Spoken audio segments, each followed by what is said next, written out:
أعوذ بالله السميع العليم من الشيطان الرجيم. بسم الله الرحمن الرحيم. السلام عليكم ورحمة الله وبركاته. إلى حضرة النبي المصطفى سيدنا رسول الله صلى الله عليه وعلى آله وصحبه وبارك وسلم. شيخ الله لهم الفاتحة. أعوذ بالله من الشيطان الرجيم. بسم الله الرحمن الرحيم. الحمد لله رب العالمين الرحمن الرحيم مالك يوم الدين. إياك نعبد وإياك نستعين. اهدنا الصراط المستقيم صراط الذين أنعمت عليهم غير المغضوب عليهم ولا الضالين آمين. بسم الله الرحمن الرحيم. الحمد لله رب العالمين والصلاة والسلام على أشرف الأنبياء والمرسلين سيدنا ومولانا محمد وعلى آله وصحبه أجمعين. نحمده ونستعينه ونستغفره ونعوذ بالله من شرور أنفسنا ومن سيئات أعمالنا. من يهده الله فلا مضل له ومن يضلل فلا هادي له. أشهد أن لا إله إلا الله وحده لا شريك له، وأشهد أن سيدنا ونبينا محمدا عبده ورسوله. اللهم صل على سيدنا محمد الفاتح لما أغلق والخاتم لما سبق ناصر الحق بالحق والهدي إلى صراطك المستقيم صلى الله عليه وعلى آله وصحبه حق قدره ومقداره العظيم. سبحانك لا علم لنا إلا ما علمتنا إنك أنت العليم الحكيم. اللهم ارزقنا فهم النبيين وحفظ المرسلين وإلهام الملائكة المقربين في عافية يا أرحم الراحمين. وصلى الله على سيدنا محمد وعلى آله وصحبه وبارك وسلم والحمد لله رب العالمين. أما بعد. قال الله تعالى: أعوذ بالله من الشيطان الرجيم. بسم الله الرحمن الرحيم. قل إن كنتم تحبون الله فاتبعوني يحببكم الله ويغفر لكم ذنوبكم والله غفور رحيم. صدق الله العظيم.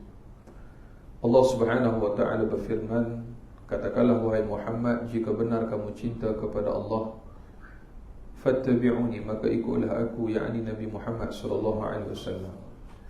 Yuhibbukumullah, niscaya Allah pasti kasih kepada kamu, wa yaghfir lakum dhunubakum, dan mengampunkan dosa-dosa kamu. Wallahu ghafurur rahim, Allah Maha Pengampun lagi Maha Penyayang. Ayahanda bunda muslimin muslimat, Tuan Haji, Puan Hajah, Tuan Imam, Tuan Bela, para asatizah, para alim ulama, tuan-tuan guru, rahimakumullah, mudah-mudahan senantiasa hendaknya kita berada dalam rahmat dan kasih sayang Allah Subhanahu wa ta'ala. Amin Allahumma amin. Pertama-tama dan selamanya dan senantiasa, marilah sama-sama kita rafa'kan syukur kehadrat Allah Subhanahu wa ta'ala atas limpah kurnia, izin, taufik, hidayah, inayah, petunjuk, izin daripada Allah Subhanahu wa ta'ala, kita dapat lagi sama-sama berkumpul pada malam hari ini. Dan kita berada di dalam satu majlis yang mana mudah-mudahan kita mengharapkan majlis kita, perkumpulan kita pada malam hari ini dicatatkan min riyadil jannah, satu daripada taman-taman syurga. Amin Allahumma amin. Dan pertamanya juga saya mengambil kesempatan ini, marilah sama-sama kita merenung dan bermuhasabah sejenak akan singkatnya usia kita dalam kehidupan kita ini, yang perlu sama-sama kita sentiasa koreksi diri kita, hisap diri kita sebelum kita dihisap oleh Allah Subhanahu wa ta'ala. Apakah cukup bekal kita bawa untuk bertemu dengan Allah Subhanahu wa ta'ala? Kerana kullu nafsin za'iqatul maut, setiap yang bernyawa itu, kata Allah, pasti akan merasai kematian, dan kepadanya jugalah kita semua akan dikembalikan. Dan marilah sama-sama kita mengambil kesempatan ini di permulaan majlis kita ini, kita mengucapkan setinggi-tinggi takziah dan juga kita juga turut merasa duka cita, kesedihan atas kehilangan dan juga kewafatan isteri kepada yang berbahagia, Datuk Dr. Farid Ravi Allah. Beliau baru saja mengembuskan nafas yang terakhir di hospital tadi akibat daripada kanser. Saya dapat makluman tadi, saya mesej Datuk, dia tak reply. Minggu depan saya ada siaran kata. Jadi Saya tak dapat makluman lagi. Sebelum ni saya tak tahu. Isteri dia sakit, saya tak tahu. Saya dah banyak kali dah plan nak pergi ziarah dia, pergi rumah dia, dan dia tak pernah bagi tahu pun kata isteri dia sakit. Jadi tadi insya-Allah jenazah akan dibawa ke masjid BSP mana Seri Putra. Selepas Isyak insya-Allah akan diuruskan dan dikebumikan insya-Allah. Jadi kita marilah sama-sama hadiahkan, sedekahkan Al-Fatihah. Mudah-mudahan roh beliau ditempatkan dalam kalangan orang-orang yang beriman dan beramal soleh. Lahul Fatihah. A'udzubillahi minasyaitonirrajim. Bismillahirrahmanirrahim.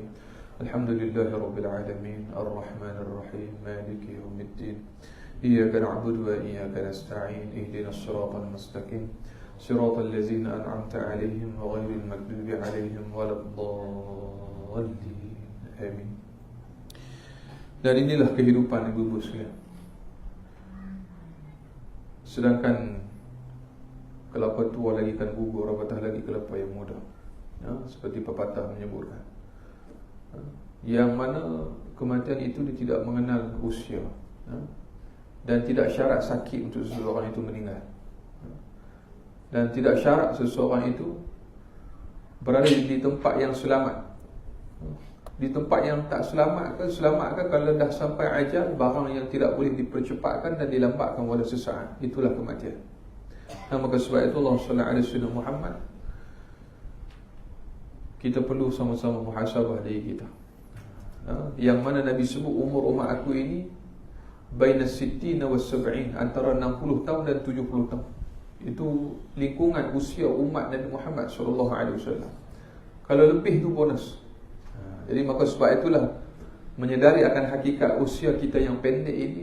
Kalau kita tengok perubahan masa yang berlaku di zaman kita pada hari ini, masya-Allah tabarakallah, tak terasa cepatnya masa berlalu ibu-ibu sekalian. Lagi 2-3 hari kita dah masuk bulan Mac. Dan lagi 24 hari ke 25 hari kan kita nak masuk bulan Ramadan. Sekejap aja. Rasa macam baru je tahun baru itu sambut kan. Jadi cepatnya. Sebab itulah dalam hadis yang jelas Nabi SAW menceritakan tentang as-sa'ah, waktu. Tidak la taqumu as-sa'ah, Nabi kata tidak akan berlaku kiamat sehinggalah setahun dirasakan seperti sebulan. Sebulan dirasakan seperti seminggu, seminggu dirasakan seperti sehari, sehari dirasakan seperti 1 jam, 1 jam dirasakan seperti 1 minit, dan 1 minit dirasakan seperti 1 petikan api. Disebut begitu. Pantasnya masa berlalu, tak rasa rasa macam dah nak habis dah. Tahun 2023 pula lepas ni nak habis pula. Masuk tahun 2024 ataupun 1444 Masihi, Hijrah kita duduk sekarang ni. Kita menuju ke fasa 100 tahun, genap 100 tahun kerajaan Khalifah Uthmaniyah jatuh. Umat Islam kehilangan negara hampir 1000 tahun dah. Maka bila masuk 1000 tahun, Allahumma salli ala sayyidina Muhammad, masuk 500 tahun, kita kehilangan negara. Umat Islam ni dia jadi macam anak yatim, tak ada negara. Maka sedarlah hakikat bahawasanya masanya semakin hampir. Apakah masa itu? Wallahu a'lam, kita tak tahu. Kerana disebutkan juga oleh para ulama akan muncul mujaddid. Siapakah mujaddid itu? Wallahu a'lam, kita tak tahu. Jadi setiap 500 tahun akan muncul seorang penyelamat kepada agama ini. Sedia ke belum? Tak tahu. Saya tak teka pun. Saya dulu kata Imam Mahdi tahun depan besar. Tak tahulah, sebab kita tak disuruh untuk tinggalkan pekerjaan kita, buang dunia kita, hanya duduk di surau masjid, pentingkan akhirat semata-mata. Islam tak mengajar kita begitu. Tetapi Islam ajar kita sebagaimana lisan Nabi SAW. Kalau kamu tahu, kalau Allah Ta'ala bagi rezeki pada kamu, izin pada kamu tahu esok kiamat. Contoh, kita boleh tahu esok kiamat. Dan Nabi kata kalau ada benih di tangan kamu, tanam benih. Kiamat datang untuk urusan Allah Ta'ala. Tanggungjawab kita ialah meneruskan kehidupan. Kita jangan buat kerja Tuhan. Sebab tu hari ini banyak orang salah faham. Ini yang kita nak tengok pada malam hari ini. Dalam hadis yang kedua dalam mata Arba'in Imam Nawawi, bersangkutan dengan nasihat daripada Imam Ibn Wardi rahimahullah, menceritakan kepada kita pada nasihat yang ke-8, syariat Islam itu membawa kebahagiaan dan kedamaian. Dalam hadis dalam matan Arba'in Imam Nawawi, hadis yang kedua, dan kalau kita tengok dalam Mustikah Hadis dalam jilid yang pertama, hadis ini duduk pada hadis yang ke-13, hadis yang panjang. Hadis tentang rukun agama, iaitu iman, Islam, ihsan dan kiamat. Saya ulang lagi sekali, aku dah cari tak jumpa lagi. Hadis ni dalam kitab Mustikah Hadis jilid yang pertama duduk pada hadis ke-13.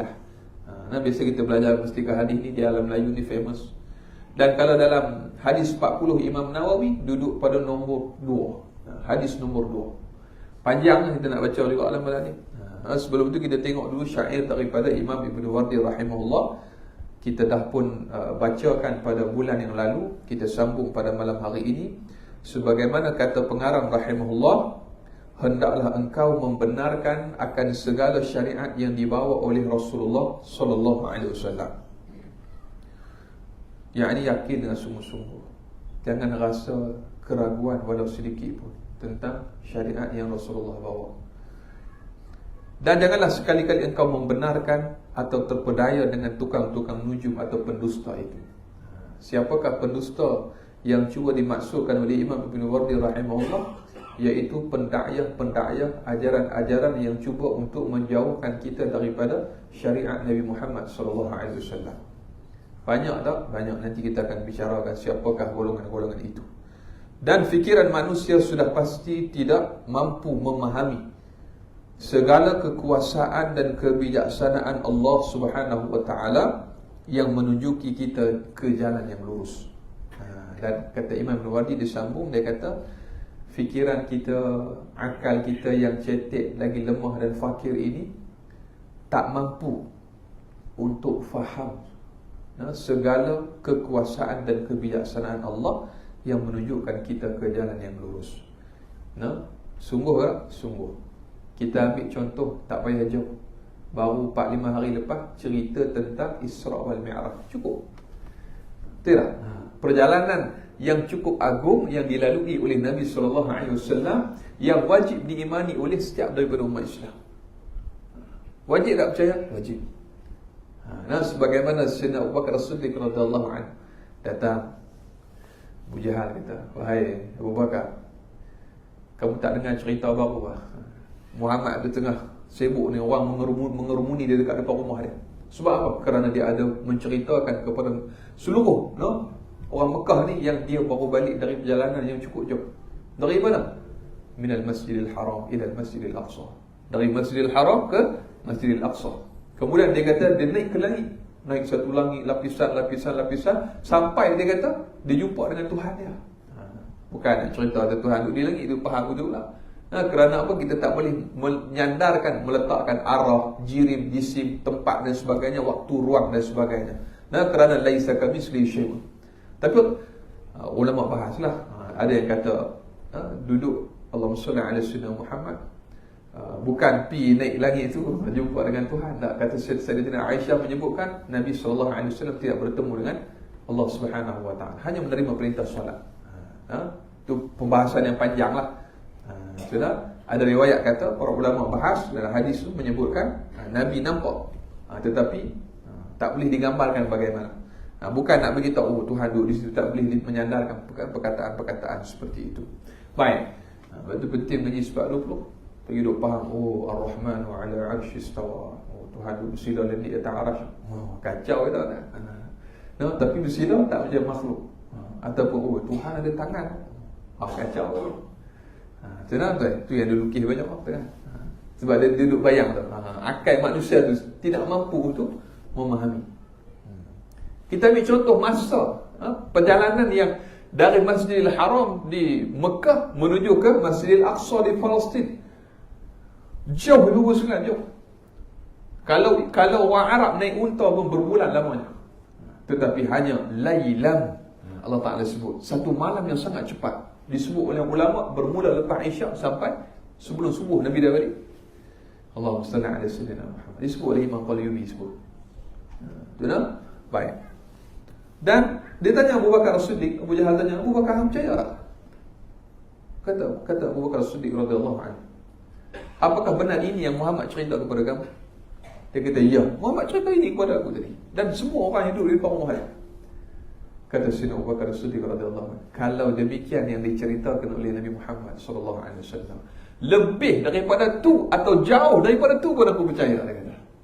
Allahumma salli ala sayyidina Muhammad. Sadaqa Rasulullah sallallahu alaihi wasallam. Itu keteguhan dan keimanan yang ada dalam diri Sayyidina Abu Bakar As-Siddiq radhiyallahu anhu, yang meletakkan beliau orang yang sangat dicintai oleh Nabi Muhammad sallallahu alaihi wasallam.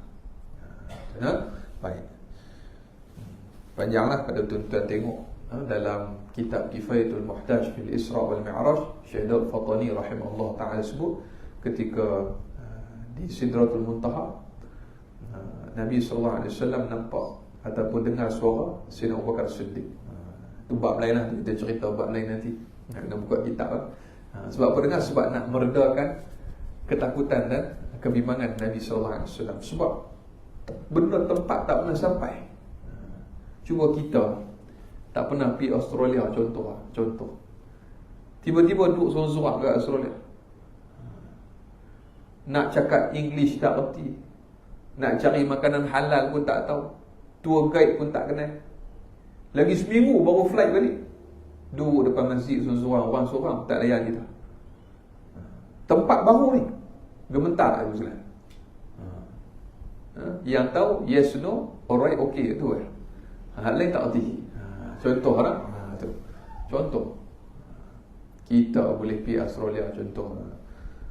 Tahniah dia hantar email kat kita, tuan adalah termasuk dalam 5 orang pemenang tiket percutian pergi ke London 5 hari 4 malam, percuma, ditanggung semua. Bila pergi? Bulan depan. Agak-agak tidur tak dia nak berlalu. Tu yang mula malam tu belajar cakap orang putih, duduk dekat meja makan, Lali, come here, we have a dinner right now. Oh, cakap orang putih lah. Lagi sebulan nak pergi. Sponsor. Tu baru London ni buku sekalian. Ni perjalanan agung Isra wal Mi'raj. Allah Ta'ala nak hiburkan hati Nabi SAW. Baik. Dengan pergi jauh Ustaz, pergi Singapura cukup lah. Belagak cakap orang putih tak roti lah. Pada orang Singapura faham bahasa Melayu kan. Baik. Sebab itu Allah sallallahu alaihi wasallam Muhammad tu, fikiran manusia tidak mampu untuk memahami segala kekuasaan dan kebesaran Allah Subhanahu wa taala. Contoh lagi saya bagi disebut dalam sebuah hadis. Nabi cerita pada sahabat, ketika malam aku di Isra Mi'raj, aku nampak malaikat Israfil, malaikat Jibril dan juga malaikat-malaikat yang lain dalam keadaan rupa asal mereka. Jibril Nabi nampak dalam rupa asal 2 kali. Sekali ketika wahyu yang diturunkan kepada Nabi sallallahu alaihi wasallam dekat Gua Hira. Dan kali yang kedua ketika peristiwa ni. Rupa asal Jibril 600 sayap. Masyriqi wal maghrib, tutup di antara timur dan barat sayap Jibril. Tu baru Jibril tu. Israfil Nabi kata, malaikat yang tiup sangkakala. Telinga nak pergi ke bahu 500 tahun perjalanan Nabi sebut. Tu malaikat Israfil. Bila kita sedar akan hakikat, ya Allah, maha besar, hebat kekuasaan Allah, kita akan jadi apa? Kita akan jadi orang yang tunduk pada Allah. Dan bila kita faham hakikat, kan Nabi sebut sehari di akhirat bersamaan dengan 1000 tahun di dunia. Bila kita sedar hakikat tu, bila semua orang bangkit, hari akhirat bermula bila? Bermula dekat Yaumul Mahsyar. Yang itulah akhirat. Bangkit dekat mahsyar tu, itulah turning point ataupun permulaan starting hari akhir, Yaumul Akhirah. Bila bangkit daripada mahsyar, dekat mahsyar tu, semua orang saling bertanya antara satu sama lain, kita duduk di dunia ni berapa lama? Allahumma salli alaihi wasallam. Ada yang jawab apa? Sa'atan wa sa'atan, dia kata. Mungkin berapa saat yang kita duduk, dia kata. Ataupun berapa jam je, dia kata.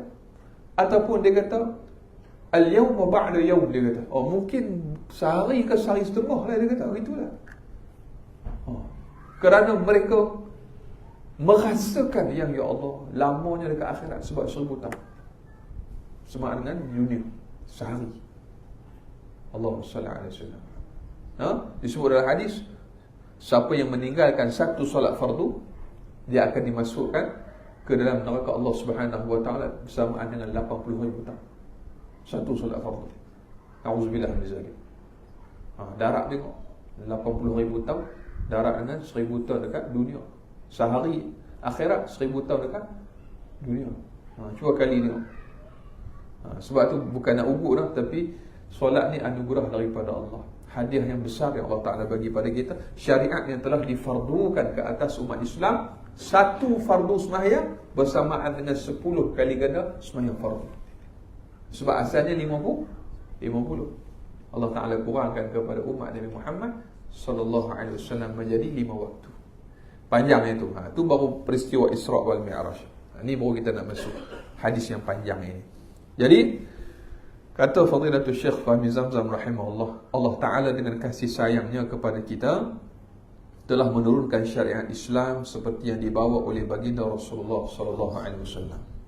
Syariat itu merupakan hadiah besar yang dianugerahkan oleh Allah kepada kita. Dengan tanpa membuang masa untuk kita berfikir, Allah Ta'ala telah menyiapkan satu peraturan yang paling sempurna untuk kebahagiaan kita di dunia dan di akhirat.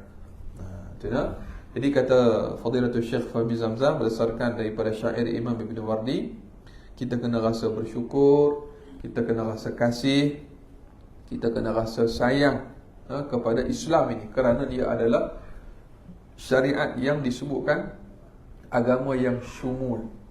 Dia panggil the way of life. Orang putih kata cara hidup. Islam ni din, cara hidup syumul, sempurna. Sebab tu dia ada maqasid syariah. Hifzuddin, penjagaan agama, nafsu, penjagaan nyawa, penjagaan harta benda, penjagaan marwah, penjagaan Allah sallallahu alaihi wasallam Muhammad, nasab, keturunan. Islam dia menutup kepada jalan fitrah. Kenapa Allah Ta'ala menyebutkan wala taqrabuz zina innahu kana fahishatan wa sa'a sabila? Jangan dekat zina. Bukan suruh jangan buat, tapi jangan dekat. Sebab apa? Innahu kana fahishatan wa sa'a sabila. Satu perbuatan yang keji, yang tak elok. Allahumma salli alaihi wasallam Muhammad, yang efek dia apa? Dia akan merosakkan nasab keturunan. Tengok apa yang berlaku kepada dunia barat pada hari ini. Tak payah cerita, menyedihkan. Sebab tu ibu-ibu kalau pergi ke tempat-tempat yang tertentu di negara barat, mereka hidup ni tidak ada syariat. Ulaika kal an'am bal hum adall, na'udzubillah. Mereka ni ibarat binatang ternak, bahkan lebih sesat daripada itu. Tak semua, tapi segelintir. Ada yang satu kepercayaan adat resah yang adik-beradik boleh menikah antara satu sama lain. Na'udzubillah. Ibu-ibu sekalian, pelik tak pelik? Islam ni cukup cantik, terutamanya kita orang Melayu. Sebelum berkahwin dia ada dipanggil merisik kan? Merisik, dia ada menengok merisik. Kemudian dia ada meminang. Kemudian dia ada akad nikah. Hebat orang Melayu, betul tak? Kalau pepatih lagi dahsyat. Siapa orang pepatih ni? Kan, pepatih kalau Negeri Sembilan, pepatih dan Temenggung, betul tak? Jadi jangan gomar memandai-mandai. Itu lagu kan? Tak tahu tanya dulu, jangan gomar memandai-mandai. Betul tak? Kalau tak mati badan merasai. Itu lagu sebut. Mana kata dalam lagu tu ada falsafah bagi orang-orang yang berketurunan adat pepatih. Dia tahu. Dia ada buapa kan, dia ada banyak lah. Tengok lagu waris tu boleh. Saya cuba kaji betapa hebatnya keindahan budaya adat-adat yang ada dalam negara kita. Orang Johor terkenal dengan kalau Bugisnya seperti Bugisnya, Jawanya begitu, Banjarnya begitu kan. Saya tahu saya orang Jawa. Betul banyak. Allahumma salli ala sayyidina Muhammad. Tak larat banyak betul. Baiklah. Lagi lama tunggu lagi tul banyak. Tul tu dia ada pantun pula. Insya-Allah tabarakallah. Tu baik. Panjang.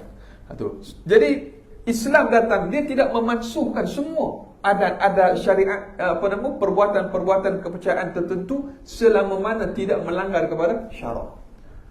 Sebab tu pepatah pernah menyebutkan, biar mati anak, jangan mati adat. Itu adalah pepatah orang Aceh. Itu pepatah orang Aceh. Telah dijadikan asimilasi ke dalam budaya Melayu. Biar mati anak, jangan mati adat. Kerana apa? Adat berseni syarak. Orang hari ni, ini budaya kita ya, tapi Islam tak ajak. Siapa kata? Betul tak?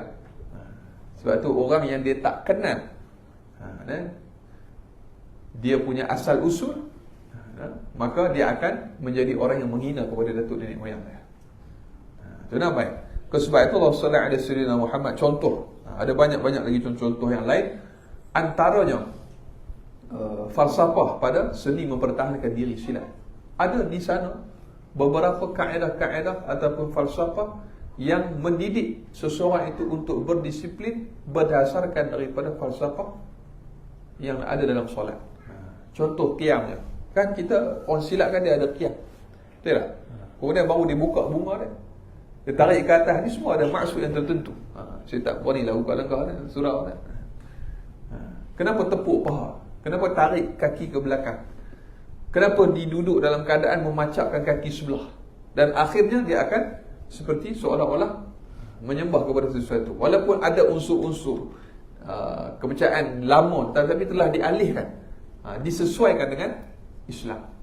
Hebat. Orang Minang dia ada silat yang tersendiri. Orang Banjar, orang Jawa, orang Bugis semua ada silat yang tersendiri. Dan Allah SAW panjang nak sebut. Dia jumpa satu orang, dia penyimpan keris lama, dan dia kata, Ustaz tengok ni keris Minang. Dia kata keris Minang ni dimiliki oleh seorang pahlawan Minangkabau yang membuka kota Kuala Lumpur. Ada satu orang, tuan-tuan, dia mengasaskan, dia duduk kat masjid dekat Padang Balang. Tuan-tuan kalau pergi Padang Balang memang banyak orang Minang situ. Hebat. Dia kata, cuba Ustaz tengok keris ni, ada berapa luk dan sarungnya bagaimana. Luar biasa. Sampirnya bagaimana, hulu belalai gajahnya bagaimana, semua berbeza. Dia ada falsafah Islam di situ. Tengok panjang berita. Tengok. Sekali kita tengok apa yang dimaksudkan dengan hadis ini tentang rukun agama Islam, iman dan ihsan. Sebab itu butang baju Melayu dia ada, kalau Johor satu kan, betul tak? Islam, tauhid kepada Allah Subhanahu Wa Taala. Ni falsafah di sebalik baju. Kenapa poket ada 3? Kan baju Melayu, betul yang mana? Poket ada berapa? Satu. Baju Melayu yang asal pesaknya besar, betul tak? Dan poketnya ada 3. Islam, iman dan ihsan. Saya pernah jumpa satu orang yang buat baju, orang lama. Sebab tu tak boleh diubah. Bila dia buat transformasi, dia akan melarikan seseorang ataupun fashion seseorang itu daripada Islam. Kenapa ada 5 butang? Kenapa ada 6 butang? 5 rukun Islam, 6 rukun iman. Hebat kan? Kenapa orang Johor dia punya kola bulat macam Haji pakai tu? Bulat. Dia panggil apa? Teluk belanga. Kita cakap musang kan ni, cakap musang. Allahumma salli ala sayyidina Muhammad. Itu falsafah. Kenapa ketupat nasi? Contoh panjang ni, sila contoh besar adat je malam ni. Kenapa ketupat nasi kita ni berbentuk seperti petak? Seperti Kaabah. Dia panggil asimilasi budaya. Kenapa kapal, layar kapal orang Melayu, dia seperti lillah. Betul tak? Cuba tengok. Demi Allah, kerana Allah, untuk Allah. Sebab kita berlayar menyelami samudera hakikat, dipanggil ma'rifatullah. Pi mana pun balik kepada asal. Itu hebat tu orang Melayu dulu. Saya tak layar dia semua kan lillah. Dia bentuk seperti kalimah lillah. Itu baik. Hala ada moden lah, hala yang dekat Langkawi tu kan. Itu lain lah tu.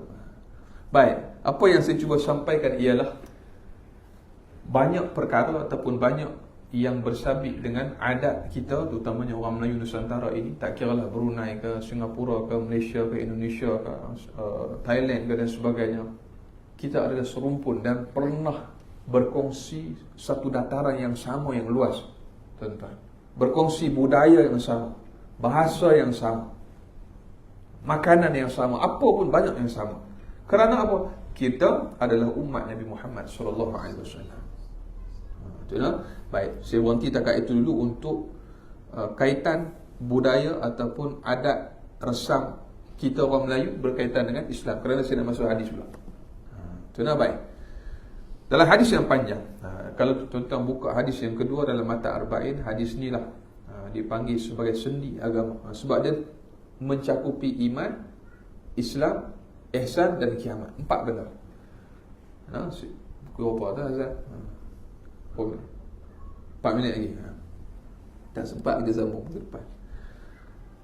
An Umar bin Al-Khattab radhiyallahu anhu qala bainama nahnu julusun 'inda Rasulillah sallallahu alaihi wasallam ذات يوم اصطلع علينا رجل شديد بياض الثياب شديد شوار الشعر لا يرى عليه أثر سفر ولا يعرف منا أحد حتى جلس إلى النبي صلى الله عليه وسلم فأسند ركبتيه إلى ركبتيه ووضع كفيه على فخذيه وقال يا محمد أخبرني عن الإسلام قال رسول الله صلى الله عليه وسلم الإسلام أن تشهد أن لا إله إلا الله وأن محمد رسول الله وتقيم الصلاة وتؤتي الزكاة وتصوم رمضان وتحج البيت إن استطعت إليه سبيلا قال صدقت فعجبنا له يسأله ويصدقه قال فأخبرني عن الإيمان قال أن تؤمن بالله وملائكته وكتبه ورسله واليوم الآخر وتؤمن بالقدر خيره وشره قال صدقت قال فأخبرني عن الإحسان قال أن تعبد الله كأنك تراه فإن لم تكن تراه فإنه يراك قال فأخبرني عن الساعة قال ما المسؤول عنه بعلم من السائل قال فأخبرني عن أماراتها قال أن تلد الأمة ربتها وأن ترى الرفاة العراة العالة الرعاشية يتطاولون في البنيان ثم انطلق فلبثت مليا ثم قال يا عمر أتدري من السائل قلت الله ورسوله أعلم قال فإنه جبريل آتاكم يعلمكم دينكم رواه مسلم. Baik, faham tak? Tu cara apa yang kat sekolah pondok tu. Ustaz kata slow ni laju lagi. Tu kira slow tu, ada laju lagi. Ada seorang budak tu duduk kat linggi, weh laju dia baca hadis kan. Saya ambil kepala dia, saya gosok sikit mai sikit. Mai berkat sikit. Budak kecil. Nah, baik. Ini hadis 40. Syarat untuk sambung belajar di Yaman wajib hafal hadis 40. Kemudian mengaji matan Jurumiyah sikit, Mukhtasar Jidah sikit. Kemudian beberapa kitab-kitab asas, barulah dihantar pergi ke Yaman. Baik. Kita kena hantar, kita kena ada niat hantar anak kita belajar agama. Saya pun dah masuk pondok pun dah usia dah laju lah. Kalau boleh diundur masa saya nak masuk awal sikit. Tapi alhamdulillah Allah pelihara rezeki Allah Taala bagi. Guru saya adalah murid kesayangan kepada Datuk Mufti Negeri Sembilan, yang beramal dengan Tarikat Ahmadiyah Idrisiyah Al-Linggi. Baik, kenal tak kenal? Tak kenal kan? Biasa dia ada buat majlis dekat Pondok Rasah kan. Tuan-tuan pergi tak pergi? Adalah, tuan-tuan kena pergi lah. Tu ulama-ulama kita. Baik, ambil berkat mereka sementara mereka masih hidup. Baik, maka Allah sallallahu alaihi wasallam Muhammad, Syekh Sa'id Al-Linggi, Syekh Murtaza, Syekh Ahmad Sa'id kan, Syekh Murtaza tu semua hebat-hebat. Keturunan-keturunan yang asbab mereka lah Allah Ta'ala angkat musibah di tempat kita. Kerana asbab keberkatan para ulama lah Allah Ta'ala tutup perkara-perkara yang tak elok di tempat kita. Doa kita dimakbulkan oleh Allah. Bumi kita ni aman daripada ujian-ujian yang berat, tuan-tuan. Kita tak nampak benda tu. Tuan-tuan baik. Kenapa kita sanggup hina pada ulama tu yang kita sedih. Jangan hina ulama. Baik. Daripada Sayyidina Umar Al-Khattab radhiyallahu anhu. Katanya pada satu hari bainama nahnu julusun 'inda Rasulillah sallallahu alaihi wasallam. Pada satu hari kami sedang duduk di sisi Rasulullah sallallahu alaihi wasallam. Tiba-tiba muncul kepada kami seorang lelaki. Fa asnada rukbatayhi ila rukbatayhi wa wada'a kaffayhi ala fakhizayhi. Apa maksudnya kita sambung selepas ni, kita azan dulu tuan-tuan insya-Allah.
salli ala sayyidina Allahumma rabb هدي سيدنا محمد الوسيلة والشرف والدرجات العالية الرفيعة وبعث المقام محمود إنك لا تخلف الميعاد اللهم صل على سيدنا محمد وعلى آل سيدنا محمد أما بعد. Tuan-tuan muslimin muslimat rahimakumullah. Kata Sayyidina Umar Al-Khattab radhiyallahu anhu, satu hari ketika kami duduk dengan Nabi sallallahu alaihi wasallam, tiba-tiba muncul kepada kami seorang lelaki. Putih melepak pakaiannya, hitam legam rambutnya, tidak kelihatan padanya tanda-tanda seorang yang bermusafir. Dan tidak ada seorang pun dalam kalangan kami yang mengenali lelaki tersebut. Pelik. Pakaian putih, rambut tak kotor, elok, gelap, hitam, elok, rambut pekat. Kebiasa kalau orang bermusafir ni rambut akan berdebu, kotor dan sebagainya. Lalu sehinggalah lelaki itu duduk menghadap Nabi sallallahu alaihi wasallam, fa asnada rukbatayhi ila rukbatayhi wa wada'a kaffayhi ala fakhidhayhi. Lalu dia menemukan kedua lututnya kepada kedua lutut baginda sallallahu alaihi wasallam. Lagakan lutut dia dengan lutut Rasulullah, datang duduk menghadap Rasulullah sambil meletakkan kedua tapak tangannya atas kedua pahanya. Datang dia letak. Dia sopan lah, macam orang Jepun duduk tu kan. Sopan dia. Lalu dia berkata, "Ya Muhammad." Dia bertanya Rasulullah satu persatu. "Akhbirni 'anil Islam." Ceritakan kepada aku apakah itu Islam. Nabi pun cerita satu-satu Islam tu apa. Kemudian habis sahaja Nabi jawab, dia menyebutkan sadaqta. Lelaki itu sebut. Lalu kata Sayyidina Umar, "Fa'ajibna lahu yas'aluhu wa yusaddiquhu." Dia kata peliknya, hairannya dia kata. Dia yang bertanya, dia yang membenarkan kata-kata Rasulullah. Lalu dia tanya lagi, "Akhbirni 'anil iman." Tanya tentang iman pula. Nabi pun jawab, iman tu sekian. Dan dia menyatakan sadaqta sekali lagi. Jadi bertambah peliklah sahabat. Tanya lagi kepada Rasulullah, ihsan tu apa? Nanti kita akan bicaralah pada minggu akan datang, apakah yang dimaksudkan dengan Islam, iman, ihsan. Kemudian sampai dekat kiamat, dia tanya Rasulullah, "Ya Muhammad, bilakah akan akhbirni 'anis sa'ah?" Khabarkan kepadaku tentang kiamat. Nabi kata apa? Qala mal mas'ulu 'anha bi'a'lama min as-sa'il. Yang bertanya mungkin lebih tahu berbanding aku yang ditanya, kata Rasulullah. Lalu kata lelaki tersebut, "Akhbirni 'an amaratiha." Khabarkan kepadaku bila apakah tanda-tandanya. Kalau tak boleh bagi tahu bila, bagi tahu tanda apa. Kemudian Nabi ceritakan tanda kiamat. Apa tanda kiamat? Dengar tak? Kena tunggu minggu depan lah, insya-Allah. Sambil kita sembahyang tarawih tu kita cerita nanti insya-Allah hadis ni. Baik. Nak baca al-Mu' begini. So tu lagi nak record video. Tak ada apa. Ada meeting apa ni. Baik. Insya-Allah nanti saya record lah video. Duduk kat